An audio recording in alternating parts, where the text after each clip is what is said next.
Guys, it's Coop, and this is the Samsung Galaxy S8.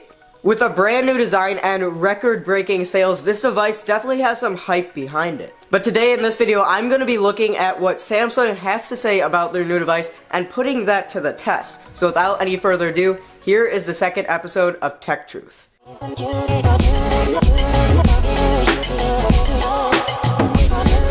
Starting off, Samsung says that the Galaxy S8 is the first phone to include an infinity display. I would say this is overall pretty true. The LG G6 does have some pretty small bezels, not quite as small as the Galaxy S8, and they're also not rounded sides, so you got those side bezels to deal with too.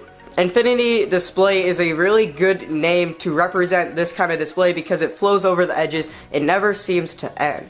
With that being said, it's important to know that Samsung's the only company who uses the name Infinity Display to represent their displays, so obviously they're the only one to include one, if that makes sense. Next, they say that there are several color options, and where this is true, it's not true. So there are 5 colors that the Galaxy S8 can come in: black, silver, gray, gold, and blue. With this being said, it really depends on where you live. For instance, if you live in the United States, you only can have access to getting a black, silver, or gray phone. I'm using the Orchard Gray variant, and where I do like it, I would have loved to have the blue color. So yes, there are several color options, but depending on where you live, you might not have access to all of them.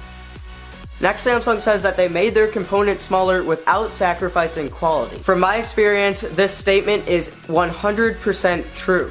Obviously, with more screen and less bezels, they had to make things like the selfie camera and a lot of the sensors a lot smaller. Along with this, the phone is super thin, so it's impressive they were able to fit all the stuff in the first place, but did they sacrifice quality?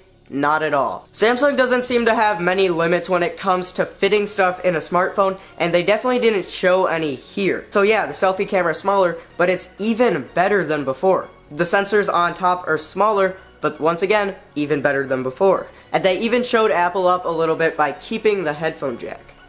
Next, Samsung says that you can take sharp pictures in low light. The Galaxy S8 has one of the best cameras, if not the best, on the market, and it definitely doesn't fall down when it comes to low light photography. With that being said, low light video is not as amazing as I was hoping. The main reason why low light pictures look better than low light video is because when you take a picture, it's just a still image. When you take a video, it's obviously not, meaning that any graininess or any unsharpness you can see moving around in the background a lot easier than you would in a picture. For instance, here you can see a video I took with the Galaxy S8, and there's a lot of graininess and it's kind of moving around. It's very easy to see. And here's a picture. There's still some graininess, but your eyes aren't as attracted to it because it's not moving around. So yes, it's probably the best cell phone camera for low light photography and video.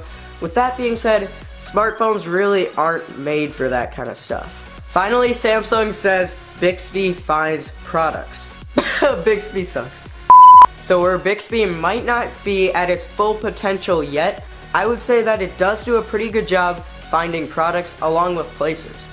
If you don't know what I'm talking about, Samsung added a new feature into the Galaxy S8 and S8 Plus models where you can essentially aim the camera at something and it will tell you what it is. Along with this, if it's a product, it'll tell you where you can buy it and how much it costs. So if I take a quick picture of my camera, we can kind of test this.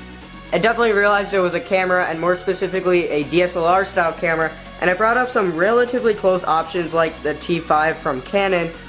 Still not perfect, a work in progress, but it's a pretty cool piece of technology and a really good idea. So will Bixby find your products for you? Kind of. So as always, thank you guys so much for watching, and if you did enjoy, make sure to let me know by leaving a like down below and subscribing for more content. Also, tell me what you think of the Galaxy S8 down below. The hype is certainly real, but Samsung may have exaggerated a few things. I'm going to be trying to work really hard on this series in the upcoming months to get it off the ground because you guys seem to like it so far. It's also a Coop Tech exclusive that you're not going to be able to find anywhere else. Anyways, once again, thank you guys so much for watching, and I will catch you in the next one.